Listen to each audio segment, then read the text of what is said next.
Hello and welcome to Make It Sunday. I'm Sarah from Funky Fossil and this is our weekly dose of inspiration and creativity where we get making a project, whether it be a journal page, a card or some other object. We get to use our craft stash, particularly obviously for me Funky Fossil products, but I'm hoping I'll be able to give you inspiration and ideas that you can use with lots of things that you already have in your supplies. Now this week I've been inspired by our design team member Ali, who has made this fabulous matchbox with a little mini journal inside. How cute is this? So Ali's been very kind and given us full written instructions on how to make this little concertina book that fits inside our new matchbox die. So I'm just going to be following her instructions and telling me how she did this. They're available on our Fun with Funky Fossil Facebook page.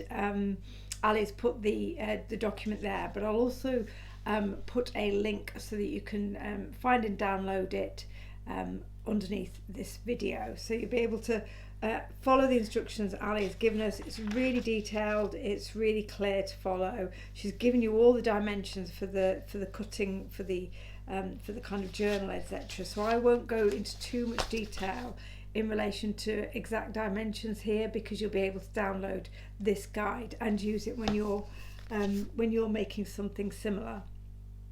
So in order to create this fantastic little project, I am going to be using our new matchbox die, which comes with the inner tray, the outer sleeve, and also an optional separate die that you can use to cut a window in your sleeve if you wish to. And that's what makes this fantastic matchbox. And obviously Ali used our Dark Alchemy collection when she was creating this particular version. I'm going to have a play with our new Hope Bloom's signature series collection.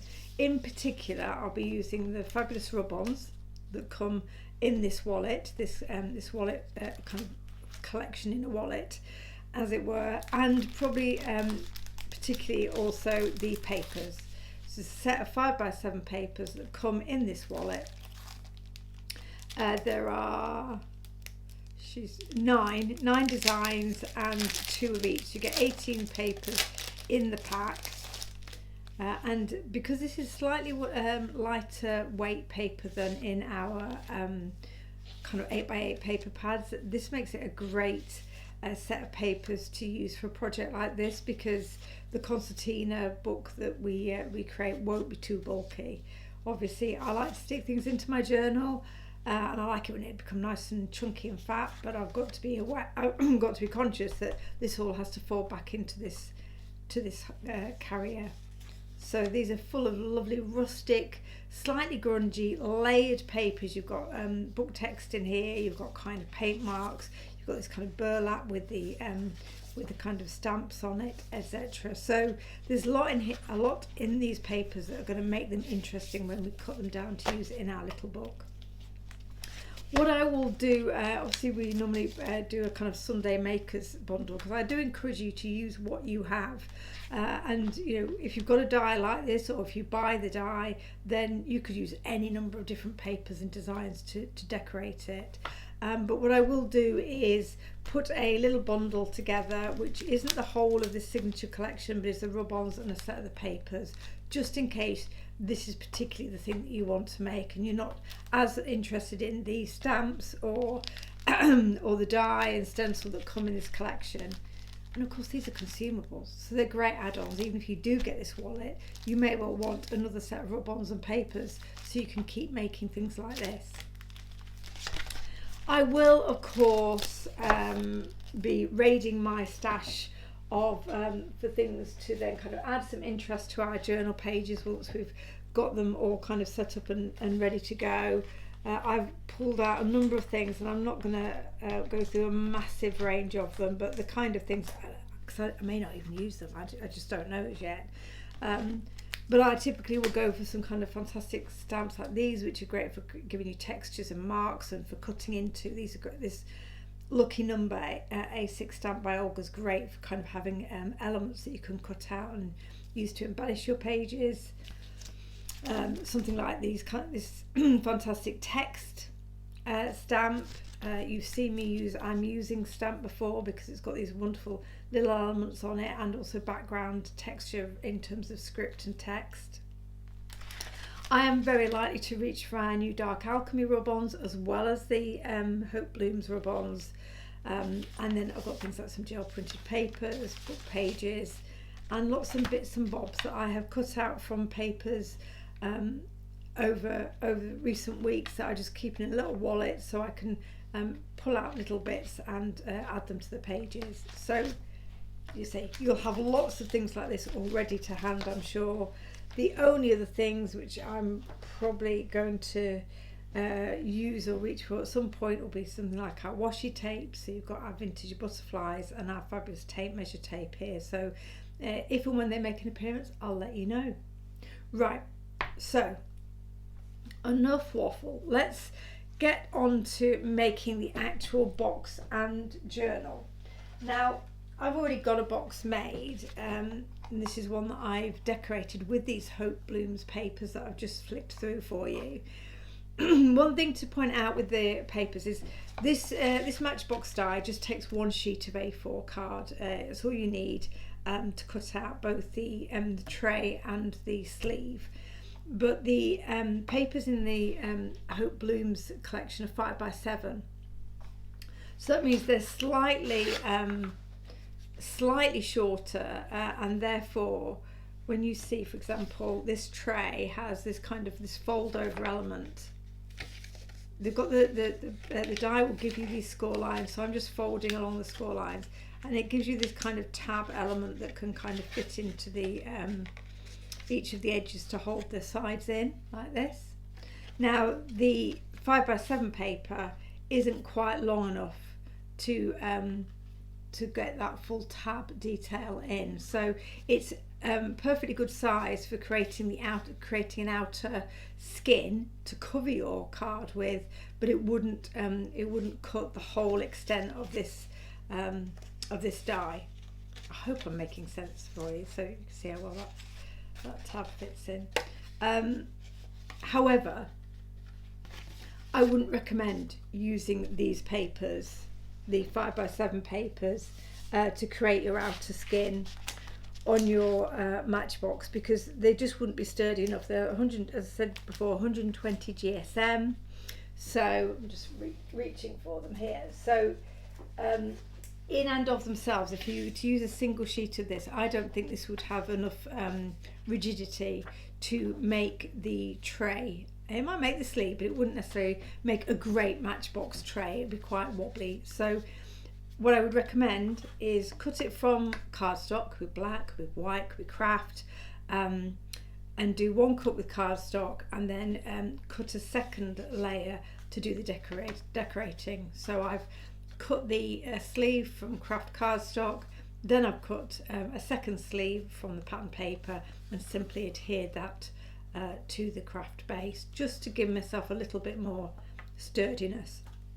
So the fact these aren't quite long enough, let me show you here, you see, aren't quite long enough to get the full extent of the die on it, won't really affect the final make too much, because we're not needing it to work as a tab for us. We just want it for the outer decoration.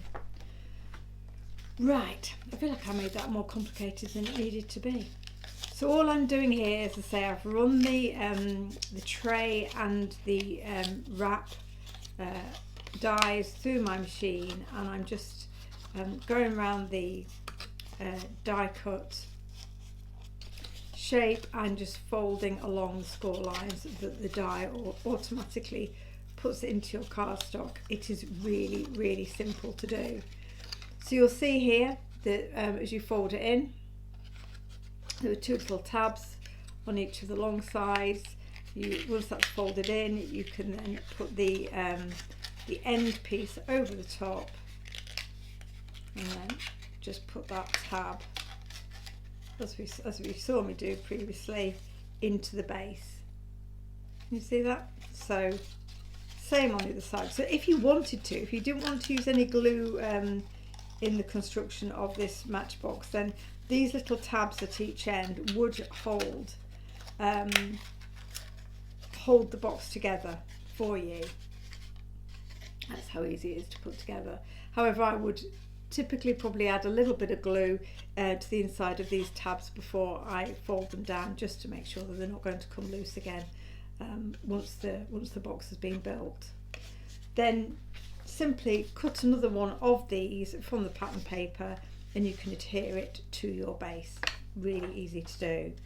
The sleeve, again, you've got your score lines provided in the die.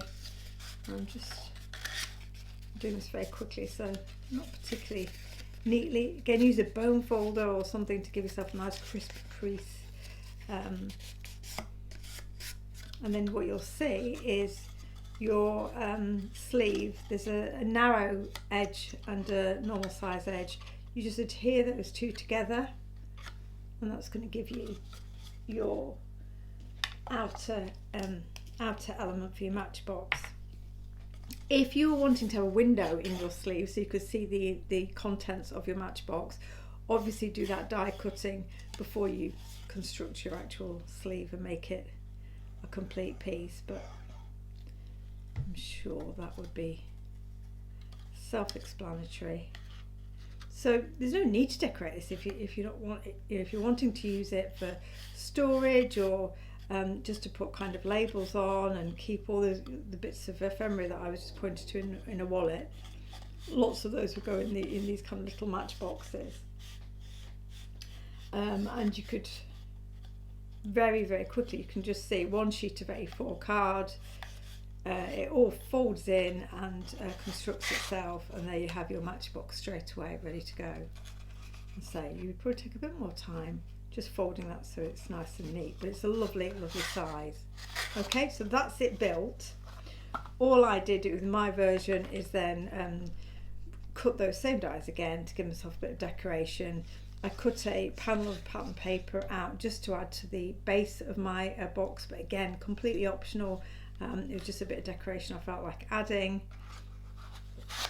We're ready to go. So next thing I need to do is follow Ali's instructions on how to make my my kind of concertina journal that fits in. And you may well have made something like this before. The only thing obviously with Ali's instructions is she's made sure that all the measurements she provides in the printout will fit within this specific matchbox. So I've already done what she told me to do. I like following instructions, it's really cool. So let me just show you on one piece of cardstock. So again, it was simply a piece of A4 cardstock. Let me turn this scoreboard around because I'm not working on the inches side. And this is a massive scoreboard. I don't use scoreboards very often. So Ali's telling us to score at 5.5 centimetre intervals along our strip of cardstock. And I'm sure if you use a scoreboard, you're already very familiar with this. So that was 5.5. So then we can go to 11 as the next interval. That's right. Oh, I've got a shorter. I haven't got the full size version. Follow Ali's instructions. I've just got a strip of cardstock here rather than the full length of the A4 sheet. So that was 11. So we need 5.5 again. So it'll be 16.5, and you just keep going. And so if you're using the full length of the A4 cardstock, which obviously is what I did here, you'll see you'll get another piece of your card here, and trim this one down. Oh my days, there we go. That serves me right for preparing ahead, doesn't it? So you'll see if you used a full piece of A4 cardstock, you'll get 1, 2, 3, 4, 5 kind of fold, or 5 folds or 5 pages, and then there's a piece at the end. And that piece at the end will give you an extra piece to be able to join your pages together to create the full length of the concertina that Ali made in her version. Now you don't need to do that, it doesn't need to be as long as that if you don't want to spend that long decorating it and you just want to keep your concertina book a little bit smaller and shorter, more concise, then you could just go with a single one. You don't need to double it up. It's a matter of personal preference. The one that Ali's done, she has used a slightly lighter weight cardstock than the one I'm doing here, so by making mine the same length as hers, I'm hoping it will still fit in the box. My logic is she used heavier weight paper, and she also has done a kind of cardstock cover on the front and back, which I probably am not going to do in this make, so I'm hoping that my thinner paper and no covers will compensate for the fact that I'm using heavier cardstock than Ali did to start her journal. So all of this is about you making it work for you and what supplies you have to hand. So, I say, because I've already done my pages, I won't carry on scoring, just there to give you a bit of an illustration of that step. If you don't have a scoreboard, then absolutely straightforward, just to go ahead and measure at those 5.5 center intervals and make sure you crease where you draw your lines. Oh, I do need that piece. No, I don't need that piece. I've just been playing with. And then the next step is to cut down small pieces of your patterned paper to give you little panels that will sit on our concertina journal. You can see they'll all sit in here nicely. So this is where you have the fun of cutting down your 5x7 papers, trying to select areas of those papers that you think have visual interest and give you something that is going to be a great base. It's, I think, always a good idea to have some what I'd regard as slightly more neutral papers, which are still there in the pack, because then that gives you scope to add some further elements on top of them. But you can do, at this point when we're decorating our journal, you can do as much or as little as you want to do. So you might just decide that you want to enjoy your pattern papers, adhere those down, and that's job done. Or, as I'm likely to do in this video, you might want to add a bit of stamping, you might want to add some rub-ons, you might want to add some further little bits of collage on top, and you can do as much or little as you want to do. As I say, the only factor you want to bear in mind at this point is how chunky you end up making this in terms of it folding back down into a neat concertina and fitting into that matchbox. Right. Well, I hope I didn't confuse you too much with that speedy little construction segment. What I'm going to do now is just reset, get my papers and start thinking about how I'm going to decorate this journal. I probably will not decorate all of it on camera because I think it will take a wee while, but we'll do 2 or 3 pages together. And then I'll either carry on camera, or I will continue decorating off camera and show you the finished result at the end. So let me get myself sorted out and we'll get back to the inking, stamping and sticking bit.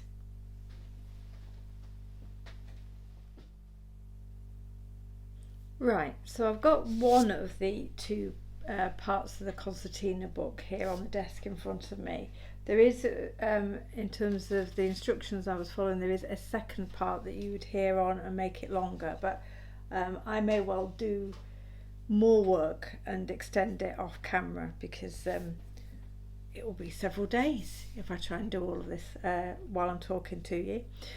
I'm going to add a little bit of ink around the edges of this craft base for the journal. Again, all of the steps that I'm now going to kind of take are very much about personal preference and what you like. So if you're going with something that's a bit kind of shabby chic or kind of contemporary or clean and simple, then the colours you choose and the steps that you take will very much depend on what look you're going for. I just think this will add a nice nice bit of definition to the edges of our pages. The paper panels that we've cut are just slightly smaller than each of these folded sections, so some of this will show, but when we're adding any stamping or detail in the background, just be aware that unless you decide that you're going to not cover that particular panel, the majority of the work that you do will not be visible. So this is about just being relaxed about enjoying the layers and not worrying too much about how much of it you're actually going to see at the very end. But certainly when I'm inking, as you can see here with my smaller brush and a very dry ink pad, it would appear. I've got ground espresso here, but it must be an old one. I'm really kind of focusing my energy and my brush around the outer edges and the fold lines. The other factor when blending ink onto craft card is it's a thirsty, in my experience, a thirstier cardstock, so it does tend to kind of take quite a lot of ink to really make as much of an impact on it. So this doesn't need to be pretty, it doesn't need to be nicely blended in any real sense, because as I say, we're just adding a bit of depth of colour around the edges of the panels we're going to decorate. Let's say you might have a slightly less dry ink pad than me. So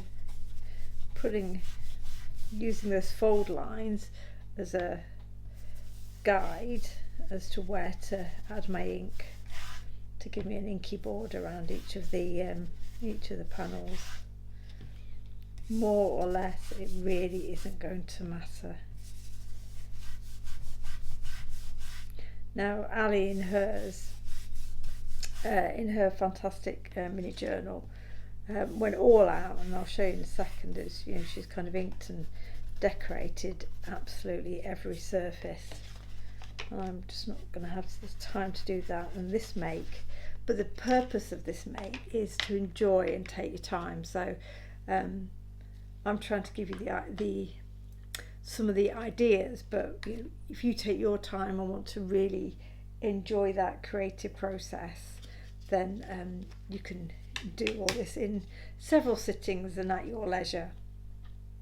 So I thought what would be quite interesting to do and see how this takes is add our fantastic tree rings A6 stamp to the background. Again, as I was saying earlier, most of this will not be visible. I'm not putting this on an acrylic block because I'm not really intending it to kind of be a major focal point on our papers, but I just thought it might give us a bit of a wood grain look around the edges of our pages, which I think will go quite nicely with the rustic style of the papers. I say it doesn't matter, and then I get a bit overly conscientious about how I've inked it. So this has got fold lines, it's got a score line, so I know I'm not going to get a completely perfect impression. What I do want to try and ensure is that wherever I do get an impression, it's going to be at those more visible sections of my in fact, if I do it that way, I'll cover more, won't I? Yeah. Those more visible sections of my cardstock. So I'm just laying it down and pushing with my hands, and we'll see what we get. I'm using Fallen Leaves, so I'm using a stamping ink for this, the Versafine Clair. Like that. Can you see? So it hasn't picked up here, but it's not going to matter because that's going to be covered in paper, but we are going to have fantastic bark style markings visible around our papers. One thing I'm thinking already as I'm doing this and looking at the papers that I've got in front of me is this could end up all of it being quite dark, so we'll have to think from a tonal perspective how we add some white and some lighter elements back in, because these projects do tend to be more visually interesting if you've got some variation in the kind of colour range. There we go. Just missed a little bit more here, but I'm not going to bother obviously with that final small bit because it's going to get covered by adhering it to the other part of the journal. But yeah, I like that. So it's Versifying Clairform leaves, so it's quite a dark brown, but I'm applying it on craft, so it's not black, but it's going to obviously stand out on that craft base. So can you see? How cool does that look? I really like that. As I say, when we start to add the papers to this, you'll see how little of it will actually remain visible. But we know it's there, don't we? That's the key. I do love that stamp. I just think it, certainly when you're looking at projects like this, and autumn projects as well, where you're kind of looking at these kind of slightly more rustic colourways, it just is a perfect combination. So if I was really, I'm just talking to give this a little bit of time to dry, if I was being a real completist in terms of doing this thoroughly, I would put some ink around the papers, the edges of the papers, but I'm not going to do it. I don't think I'm going to do it on this occasion because actually, I was just a second ago talking about light and dark. Because we've got quite a dark base to work on, I'm not sure I want to bring the colour further into these panels because they're relatively small in size. So if I start inking around the edge, then that will further reduce the light that we have. So I think it'll work nicely actually just as it is. Just persuaded myself it's fine not to add ink around the edges. So I've cut out elements from these 5x7 papers, which I think have got some of them where the sunflower is really prominent and is the main focal point, but others where there are other parts of the papers which have started to be more visible. So this one obviously it's got sunflowers beneath it on the main page, but I wanted that kind of textured sky with the music notes in the background, and I think this will be a nice one because again it adds light. I'm loving that already, just with nothing else. I just think that looks cool. Now you've got choices, don't we always? You could decorate each of these before you stick them onto your page, but I think I'm going to stick them down now and then we can embellish on the top of that rather than decorating them and then sticking them in. But you could do it the other way around if you wanted to.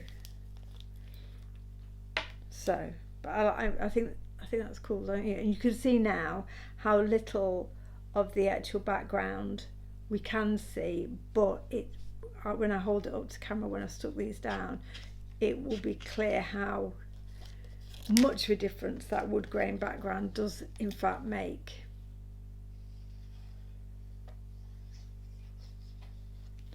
So a bit of wet glue. You could use a glue stick for this actually. I don't know where mine is, because that would be a quicker way of doing it. So again, Ali is giving us the dimensions and the instructions on how what size to cut these panels so they fit nice and neatly into the fold lines of your journal. Again, if you want to tear up pieces and not have it quite so neat as this, then you don't need to worry about those measurements. This is because say this paper is a relatively lightweight, or if you were using something like rice paper or tissue paper, then you could actually kind of tear it and cut it across and adhere it across the journal and then fold it back up, because it wouldn't resist that fold too much. But the way Ali's showing us does mean you're going to end up with a nice neat finish. Personally, when I'm doing something, I quite like to follow the instructions the first time out, and the process of making gives me enough of a sense of what I would do differently the next time if I was doing it again, how I might change it up or adapt the design. So quite often I like to see how the make comes together.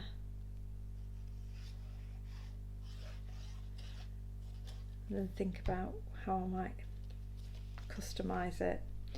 And of course, and I think Ali says this in her notes as well, rather than just adhering these pages flat to the base, you could glue down the three sides of it and make them as little pockets. You could have mini tags coming out of this journal as well. So for those of you that make kind of your own little books and journals, you'll think of all sorts of ways that you can add pockets, tags, and hidden further hidden area elements to this. So we're just going with the simple version today. So here are my pages, and now we get to think about how we might want to embellish them, which I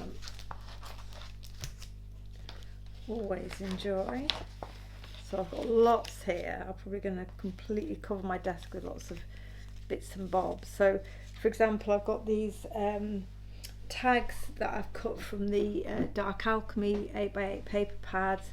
They would be a perfect size to add. I'm just going to try out some things on my pages. The butterflies from Dark Alchemy, of course, will work very nicely on these pages, because again they both have a bit of a grungy vibe to them. I've also stamped and cut out elements from the Lucky Number stamp set that I showed you at the beginning of the video. I just want to craft so it fits, and I just cut out some of the elements from within that A6 collage design. So I've got those that I can add kind of random spots. I like this one. It's already got a little bit of collage going on, hasn't it, in the way the paper's designed. What else could I be putting on here? And then I kept all the little strips of paper that came from me cutting down these panels. So I've got coordinating elements that I can add to the project and tear those.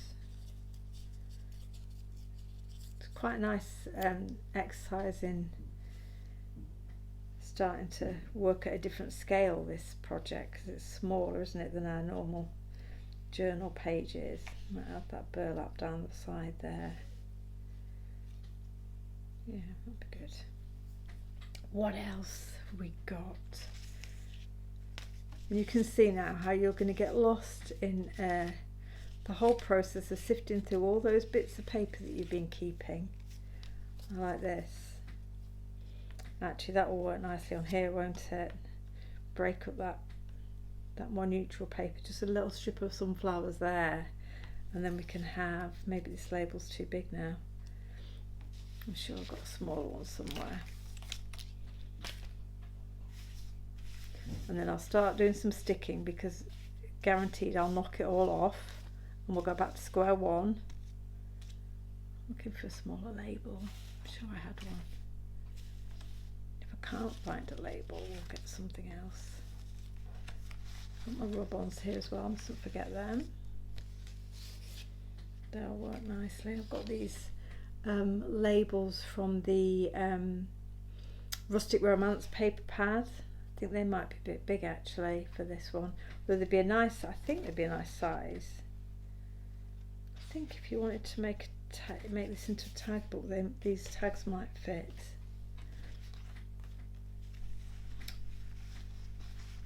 Look at all these rub-ons, gorgeous. Got some sentiments from the Rustic Romance paper pads that are just cuttables. I found another label, but it's bigger again. That's no use. I told you that the desk would get covered soon enough. I just love it. Even all these teeny tiny strips of paper are just going to work on this project. I think I'll be making more than one of these. I can't find another label.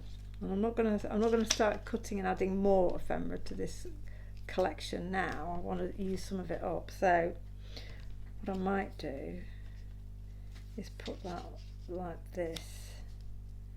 So I'll put it underneath so it doesn't. Yeah, actually I will do that, and we'll put a rub on the label. Right, let's do some sticking. So I haven't done anything to this one as yet.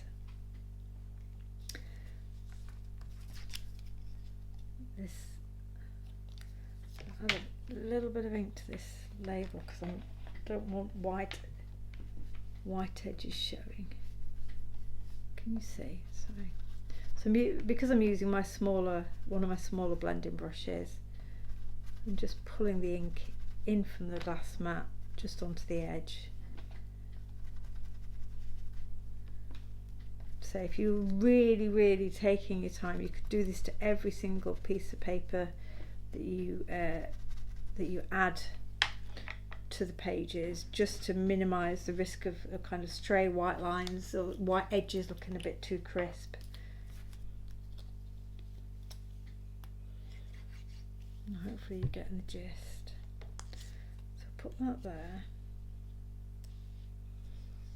over to this side, and then we'll put this strip. One thing I find really interesting about collage, when you start to, actually I'm going to put it right on the edge there, when you start to cut up papers, all these little remnants that you're left with, you suddenly realise that there's really kind of cool bits to them. You end up seeing more in the paper because you've kind of broken it apart. Get this little piece here.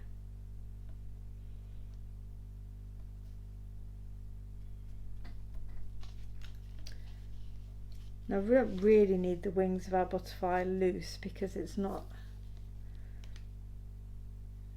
going to be floating, is it? We're not going to be able to retain that dimension, so I'm going to cut it, stick it all the way down.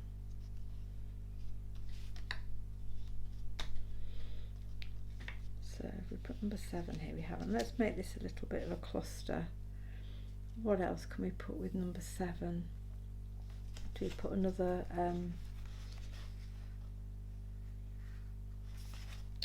oh, I tell you what, from Dark Alchemy we could put one of the little labels, couldn't we? Could rub that on and that will link across. So let's cut that away. So yes, this is from the Dark Alchemy rub-ons. A5 set of rub-ons, 4 sheets with different designs, lots of fantastic elements on this. So it's got, there we go. So if I rub this on here, it will just melt into the paper. It will look like it was part of the original printed paper. And of course we've got no dimension, added bulk to worry about. But now I've put that there, I'm not sure about the number 7. It's a bit from that edge.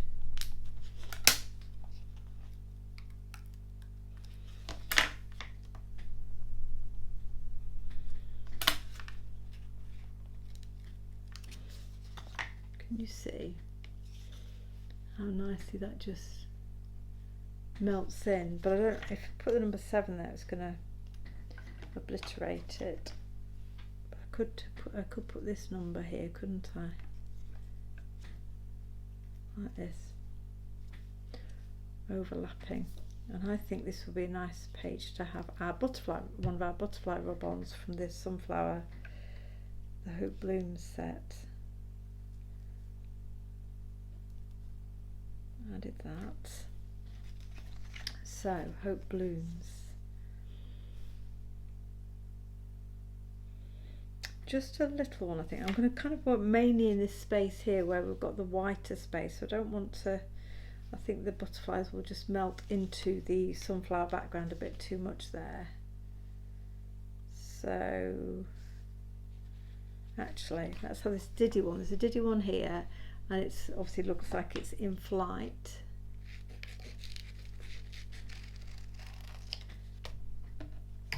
And one thing that's always worth remembering with your rub-ons is they will layer up on top of each other. So I'm putting this on top of the little label that I just applied a second ago, and that won't cause me any difficulties as a surface for the butterfly to stick to.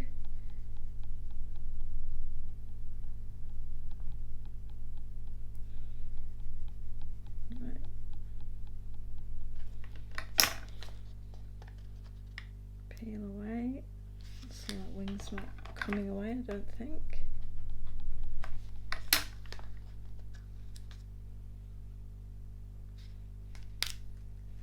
There we go. You see, hopefully you can see how we're just building up a little element here. However, when you're looking through this, or somebody else is looking through it, they won't necessarily, obviously that's stuck on, they won't realise how much you've actually customised the papers in the way that you've combined the rub-ons. I'm going to put the number 2 here as well. I'll put a word on.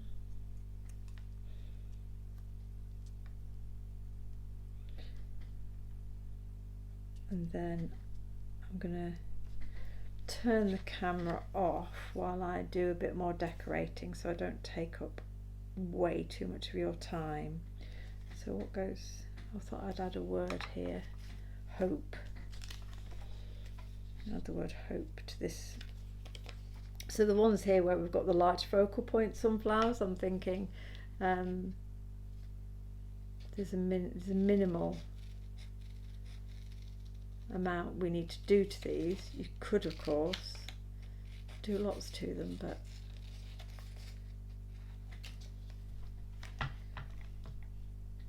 you've got choices, haven't you, where you've got focal point pages where you're just going to let them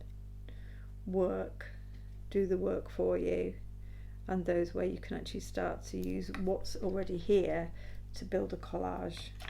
So I've got a hope here. Let's rub that on.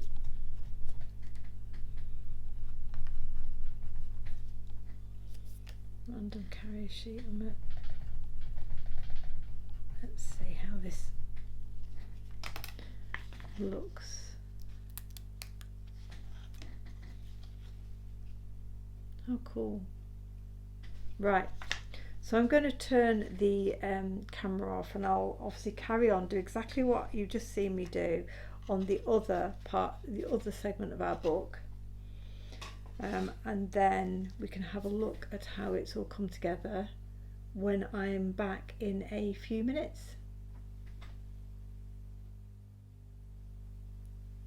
Well, I've had lots of fun putting my little matchbox journal together, and I just popping in to show you the kind of the final version as far as I've got. Ali with her amazing journal had created kind of a cardboard covers front and back, and she decorated her journal on both sides with dark alchemy, the papers, rub-ons, and all the bits and pieces that come in that amazing collection.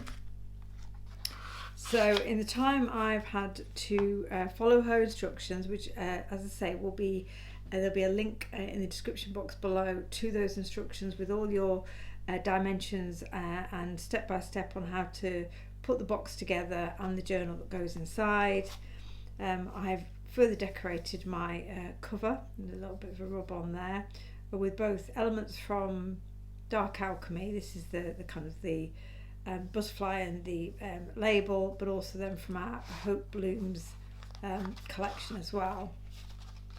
And I've only got to the point of decorating the front cover of my journal, and then all of this lovely sunflower happiness on the inside, using simply just one pack of the 5x7 papers and the rub-ons, and then other bits and bobs I've got in my stash, like a few stamps, our lucky number, stamp set that I showed you at the beginning. That fabulous tree rings is stamped in the background to give a bit of extra texture and interest to the base. But the rest of it is just playing. It's just picking up little tiny bits, scraps of paper. Here you can see here and here. They're just scraps of little offcuts of paper that just blend seamlessly together because they all come from the same pack. And I absolutely love it. I had so much fun doing it. I will take the time to decorate the back. I just haven't got time to do that and then edit this video for you to be able to see on Sunday. But you can see how easy this is to put together and how beautifully it fits into our matchbox. So you've got something that you can gift. I mean, you could make this little journal with family photos and give it as a gift. You can put jewelry in here, sweets. There's so many things you can use with just with the matchbox, but also so many ways you could kind of create a really meaningful little concertina book that could go inside. So huge thanks to our Ali for taking the time to write out her process for creating this sample. Remember to check the Funky Fossil store for the matchbox die set to create the actual kind of box that this has all gone inside. And I will be putting the rub-ons and the 5x7 papers from our Hope Blooms collection onto the shop as an individual item so that you can buy that consumable element and get decorating straight away.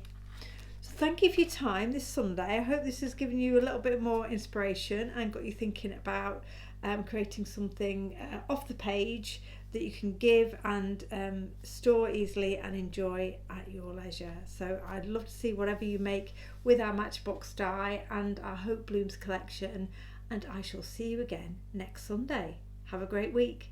Bye for now.